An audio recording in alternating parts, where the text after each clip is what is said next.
Since the overturning of Roe v. Wade, the most common argument I have heard is, what about cases where a woman is raped? Now, I'd like to point out that when I do hear this argument, it is always from people who don't believe abortion is only okay in cases of rape. They're using 1% of abortions to justify all abortions. And it is disingenuous to use the trauma and hurt of other people to justify killing innocent human beings. The question should be, do you believe someone's value comes from how they were conceived? People should not be discriminated against based on how they came into existence. We are not born with ranking systems on our birth certificates. We know life begins at conception, and we know abortion ends a human life. So the question is there ever a justification to end an innocent human life? First, I believe anyone who rapes someone should be punished to the fullest extent of the law, and we must do all that we can to support anyone who's a victim of sexual assault. They need support and healing, not abortion. Abortion does not remove the trauma of rape, it adds to it. We can all agree that rape is an act of violence. So why would we respond to that with another act of violence? Abortion. Abortion will only add more trauma and more pain to an already devastating situation. Now, some may say, you can't force a woman to live with a child that could be triggering to her. What if they grow up and look just like her rapist? Well, what if a mother bravely chooses life and is happy about her decision to do so? Then, when the baby turns 3, he starts looking like the rapist. No one would suggest that a mother should have the choice to smother her child to death with a pillow. It is never okay to kill a child, inside or outside the womb. We cannot punish a child for the sins of their father. We must acknowledge the pain the mother is going through and be there to support her. But the baby, a unique human who has never existed before and will never exist again, deserves to live. Abortion hurts all involved, and in the cases of rape, it removes the opportunity for true healing. Healing that countless times has turned something terrible and painful into something beautiful and hopeful. It is a woman saying to her child, I matter and you matter too. What abortion advocates are really saying is, anyone who is conceived in rape is worthless and deserves to die. I can't help but think how incredibly offensive and hurtful this is to anyone who was conceived in rape. But instead of arguing over what people who are conceived in rape deserve, we should ask them what they think they deserve. I sat down with my friend Ryan Baumberger, a pro-life activist and author, who was conceived in rape. It's easy to speak for those who have no voice, which is what abortion advocates do every single day. So I asked Ryan to share his perspective on this argument because his voice is so important. I'm passionate about this issue because I'm adopted. I'm also a father of 4, and 2 of my kiddos were adopted. But the real underlying issue is that I'm that 1% that's always used 100% of the time to justify abortion. Mm-hmm. My birth mom experienced the horror and the violence of rape, and I am so grateful that she was a victim of rape, but she didn't make me a victim of abortion. Mm-hmm. And so that's why I'm even more passionate about, fighting. We're already fighting for the most marginalized, right, Autumn? We're fighting for the most marginalized, but I'm the marginalized among the most marginalized. Right. And so, of course, I'm going to fight for those who are conceived in rape. I was conceived in rape, but I was adopted in love. And so that's why I am so compelled to fight for the most vulnerable. It's so interesting because I feel like when this example is brought up, it's always immediately only talking about the woman, right? It's in these instances, the baby almost doesn't even exist. Like, right. We're not even going to address it. We're not even going to talk about it. We need to just think about the woman. Right. And not only to, they ignore the fact that abortion is also traumatic. And in many cases, it adds to it, And so I think that it's just interesting hearing this, from a place in their mind of compassion. I think that's always the most surprising thing for me, is usually when people bring up this argument, it's almost the argument that they think is the most compassionate. And I was wondering if you had some insight into that, of why do you think people, even people who may agree in abortion bans and, all other 9 months except for this circumstance, what do you think their reasoning is, and why they believe that is a stance of compassion when talking about abortion? Well, it's just interesting to me that people think that any solution that is compassionate could possibly include a violent act. Right. When does compassion ever, when is it ever joined with violence? In any other situation, only in the injustice of abortion do we think somehow we're being compassionate when we allow violence to be, carried out on the innocent victim Yeah. and carried out actually on the mother. I mean, my hope, I never met my birth mom, by the way. I never met her. I did search for her years ago, but my hope is that she got the hope, the healing, the wholeness that she needed. What she didn't need were a bunch of, euphemisms, a bunch of pink banners waving whatever the latest mantra is from Planned Parenthood. She needed healing, and those who experience the horror and the violence of rape need healing. The rapist is the one who needs to be punished. And yet when we talk, you're right, they only talk about the woman, but only about the woman to a certain extent. They don't talk about what actually truly brings in healing and wholeness. They don't talk about punishing the rapist, and it's an immediate go-to. Of course, that child conceived in rape, who is 100% innocent, is not, person non grata when they have these dialogues, and it's such an incomplete, conversation. Mainstream media doesn't ever want it. That's why they don't want to tell stories. I read Kristen's latest op-ed about these situations, and they don't want to tell the stories of women who were stronger than the violence of rape. People like me who were conceived in rape. But it's a shame that people think it's the immediate go-to. Yeah. But the natural follow-up to violence is not more violence. Yeah, I know. It's so interesting, especially because when people who are pro-abortion or mainstream media, it's interesting how they play both sides of the coin of they talk about it to a certain extent to make you uncomfortable, but then they don't talk about it in its entirety, Right. because that's uncomfortable for them. And so they use the advantage of this being an uncomfortable circumstance, which I've seen, it's almost used as a card of, oh, you're pro-life, what about this? It's like their first immediate response. I've experienced this where I almost feel bombarded. And in the back of my mind, I'm always thinking, okay, well, do you agree in abortion and all other circumstances? Because it almost feels disingenuous to me to use this example if you still believe abortion is okay in all, you know what I mean? If you're pro-abortion through all 9 months, then what's this like card you're playing with, oh, well, what about rape? It's, well, what do you mean, what about rape, right? Like that is a conversation that needs to be had, absolutely. But I mean, as a person who spent a lot of time on college campuses and had a lot of conversations online, most of the time that conversation gets brought up, it almost feels like a last play by them to me. Right. And I always just, want to respond with grace and love, but, want to bring it back to what is abortion? Right. What are the effects of abortion? And how can the woman get healing? Because a woman who walks in who has just been raped and wants to have an abortion, if that's the only thing they provide for her, that's not healing. If she walks out those doors, that's not healing. There's so much more. There's so much more redemption for them. There's so much more healing and resources for them. And yet they almost they're using the card of, well, what about this? And then they check the box with, let her get an abortion and send her out her way. It's, well, that's not compassionate at all. I mean, at least from people I've talked to, women who have experienced those circumstances, they'll tell you that didn't heal me. It didn't at all. But something I want to talk about too is, so a lot of even pro-lifers, people who consider themselves pro-life, what is your response to them if you encounter somebody who considers themselves pro-life, who knows life begins at conception, who knows that abortion is wrong and kills an innocent human being, and yet strongly support exceptions like rape and incest? Well, we have to remember the genesis of Roe v. Wade. It started off with a lie about being raped. That's what Norma McCorvey, aka Jane Roe, told reporters. That was her story. Now, that's not the element that ended up being in the Supreme Court, but it's what started the whole court case in Texas where abortion was outlawed. So people have to remember that things always start off seemingly innocuous, like, oh, this is just harmless. We're just talking about these few cases. California was a perfect example. 1967, the Therapeutic Abortion Act, signed by who eventually became pro-life, Ronald Reagan at the time. And it was because it was those exceptions, rape and life of the mother, physical health of the mother, actually.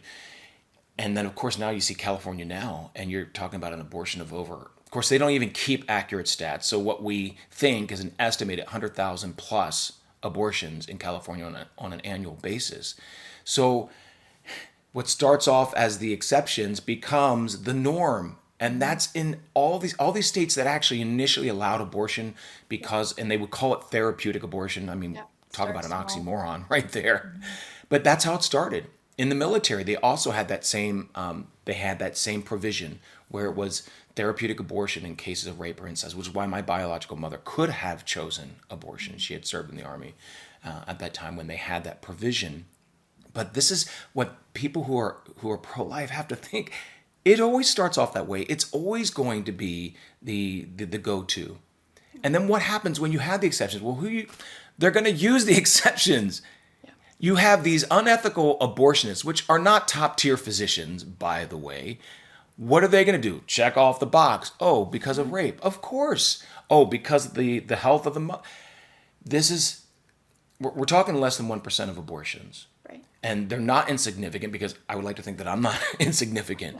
But we have to remember what they're exploiting. They're exploiting the tragedy of rape in order to justify all of it. So for those pro-lifers who still embrace them, for the governors who don't seem to have a spine and want to go back and change things because they don't have any core convictions, apparently, with Governor Hutchinson, maybe they need to rethink what abortion is. And the fact that no matter why an abortion is carried out or committed on a woman, it still has the same emotional, physiological, psychological, spiritual effects on the woman, regardless of why. And we just, as pro-lifers, we have to understand that. And so compassion for us is to prevent that from happening and being carried out on any woman. Right. Because there are ramifications. These are irreversible decisions. And that's why we were motivated out of love. Yeah. To provide all these alternatives and not just abandon her once she has that child, which is why I love supporting pregnancy centers, 3,000 plus, and the 450 maternity homes. It's because we love, because we are compassionate, that we want to walk alongside of those on that journey. So that's what I say to the pro-lifers who embrace the lie that exceptions are somehow compassionate. Yeah, I think something that, part of the difficulty of talking about abortion in general is it's hard to speak for someone else. And when we are talking about abortion, we're speaking for other people. We're speaking for the preborn babies that don't have a voice. And it almost feels like a battle of trying to decide what they would want. I mean, for many of pro-choice activists, they don't even consider that. They don't even see them as anything but a clump of cells. Right. But what it really is we're having these conversations, and it almost feels like a lot of what pro-lifers have to do is defend the fact that life is intrinsically valuable. And regardless of the circumstance, regardless of the exception they want to bring, we can't compromise on that. They'll say, well, a kid who's going to grow up in a foster care system would probably rather just be aborted. Well, who's to say? And I think we should probably err on the side of letting people live than deciding for them that they'd be better off dead. We've adopted 5 children into our family, 2 from China, and then we took in 3 of my cousins who grew up in a difficult circumstance, and they were in foster care for a period of time because state laws wouldn't let us take them in. So my mom had to go through the entire foster care certificate system in order to, take them into our home. But it's funny, I talked to my cousin Brianna, and it's kind of a similar thing. If she'll be outside of Planned Parenthood and she's sidewalk counseling, she's so pro-life, she has it there with her signs, and people will come up to her and say, well, you shouldn't be pro-life because there's so many kids in the foster care system and blah, blah, blah. And she'll go, oh, actually, I grew up in foster care, and I can tell you I'd rather be alive. And they're always just like, people have stood there and said, oh, boo-hoo, you little foster kid, and marched off. And she's like, oh, I'm starting to feel like you don't actually care about my circumstance. Exactly. You care about using my story to push your agenda. Like, it's those moments where it's like they're playing the compassion, but I don't think they really care in a lot. If you're going to use it like a card, it might be proof that you don't really care. And so, yeah, speaking for other people, I would just want to err on the side that they should at least make it here to speak for themselves someday at some point. Right, but when we do, we actually prove them to be wrong. So, all my siblings, including myself, I was in foster care for 6 whole weeks, but we were certainly not better off dead. We were better off loved. Yeah. And so this is what happens when they have these bumper sticker mantras, the pro-abortion side, they have these bumper sticker mantras. And when you challenge them with actual substance, they don't know what to say. Yeah. Yeah. Well, especially because many of the reasons, it's all about suffering. It's all about eliminating suffering. And I don't think that that is our goal as a human race, to eliminate all and every bit of suffering. It's part of the human condition, suffering. It is. And if you don't suffer in this way, you're going to suffer in another way. And it's almost like we cannot approach suffering with keeping it in the back of our question, well, would we rather be dead, right? We don't, that's not how we go through society. If we see somebody struggling, somebody who's suicidal, we don't say, well, you kind of want to, not be here anyway, so let's just, kill you. No, it's not how we go through this society. Humans have value. They have intrinsic value. And if they are struggling, if there is suffering, we should always work to eliminate the suffering, never the sufferer. And it's almost like, I just can't imagine having any other view on that of, oh, there's bad things in the world, so let's just kill more people so they never have to experience it. That does not make any sense at all whatsoever. That's not compassion. What a scary world. If it was run by the logic of pro-choicers, we would all be in trouble. Right. We would all be dead. And what arrogance from them. Like, what makes you more valuable? Yeah. You never suffered? You never faced adversity? I mean, it's an insane sort of worldview to have that somehow, one, we can eliminate all suffering. No, as a Christian, I want to do everything I can to elevate people's circumstances. And I want to fight, I want to fight evil, and I want to fight in all of its different manifestations. Yes, but actually adversity makes us better human beings. And so this nonsense that somehow you can prevent anyone from ever experiencing suffering. And quite honestly, I look at that's why when we watch movies and you see the underdog, overcoming, we're so moved because our nature is to rejoice. Yes, well, we rejoice in those moments of triumph. Yeah. So yeah, absolutely. So I just think it's, if for anyone watching or listening, if you've ever felt like you've been put in an uncomfortable situation as you are the one who is not compassionate, you're the one who's not caring about people's stories, people's circumstances, you have to go back to what abortion is. If you believe that abortion kills a human being, there is no justification to end that life. There's not. And any circumstance that bring up, whether it's foster care, whether it's rape, whether it's any other excuse or justification for abortion, there are always other ways to address those things. If somebody has experienced trauma, then the solution is to work to heal that trauma, not to kill their baby and hope that fixes the problem, because it's not going to. Women deserve better than that. They do. Women deserve so much more than to be walked into Planned Parenthood, to be robbed of $500 to kill their baby and left with nothing more than they walked in. It's not going to help and provide real healing, and women deserve better than that. And if, you are able to just have these conversations and ask these questions, I think getting people to think about what they're saying, thinking about, the implications of their reasoning and their logic and what it really means of, do we kill people because they may suffer? Do we kill people because they may have been born into difficult circumstances? Do we kill people because their circumstances of conception were not up to par in your idea? Something that one of my coworkers, will say often is she says, we're not born into this world with our circumstances of conceptions ranked on our birth certificate, right? My parents had a lovely night with, wine and chocolate dipped strawberries. They get a 10, right? But, that's not how it works. None of our value comes from how we were conceived, not an inch of it. And so we just need to see these people as human beings worthy of life, regardless of what they will go through, what they have already been through, and to love them the best we can as we walk forward. So, is there anything else you wanted to add, anything you wanted to share before we wrap up? Sure.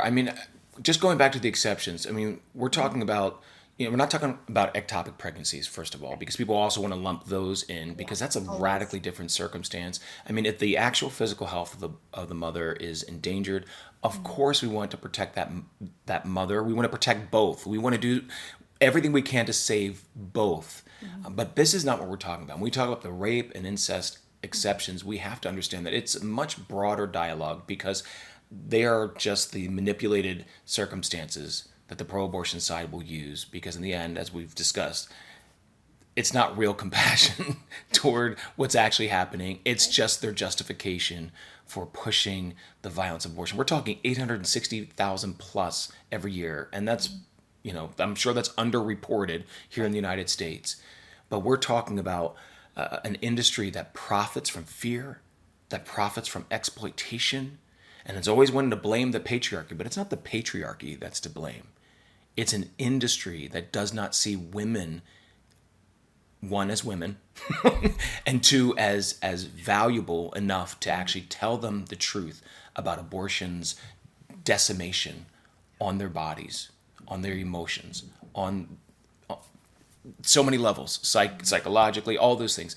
So we just have to keep these things in mind, that compassion is understanding I see you as an equal, with equal and irrevocable worth. And because I love you so much, I'm going to do everything I can to provide a different route that affirms your life, that affirms your unborn baby's life, that affirms the father's life. Because as a father, I believe the three lives involved: mother, father, and as Students for Life, and the child born and unborn.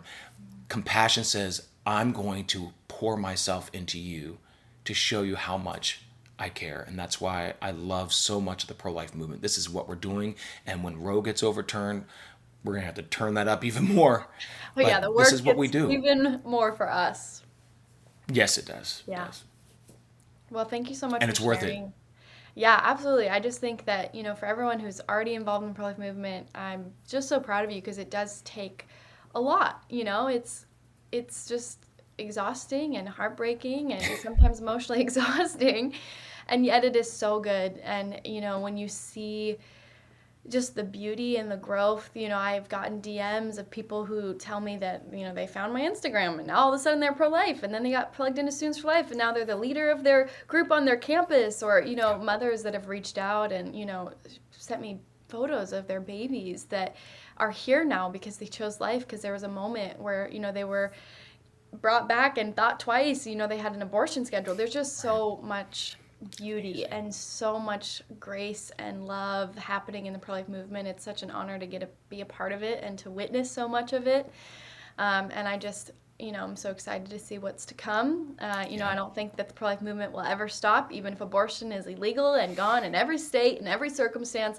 There's still going to be work to do, because there's still going to be women to love on, to babies, for babies, and, to help them succeed, because that's a lot of the heart of the pro-life movement as well. So thank you for all the work that you do. Thank you for hopping on this live and sharing your testimony and giving us your thoughts. I really appreciate it. Hey, it's good to be here with you, Autumn. Just remember, some of the best things in life are unplanned. Absolutely. Well, thank you so much for joining us, everyone, on this live stream. This will be reshared to our Facebook page, so make sure you check it out, like, share, and this is also something that could be good to share with those pro-life friends that maybe are on the fence about whether or not they are pro or against exceptions. We have to keep it to the basics. Life is important. Life is valuable, always, in every circumstance, and abortion ends an innocent life. And so we have to fight against it. We have to speak up. So thank you so much for everyone watching. Thank you for everything that you do. And we will see you later. Bye.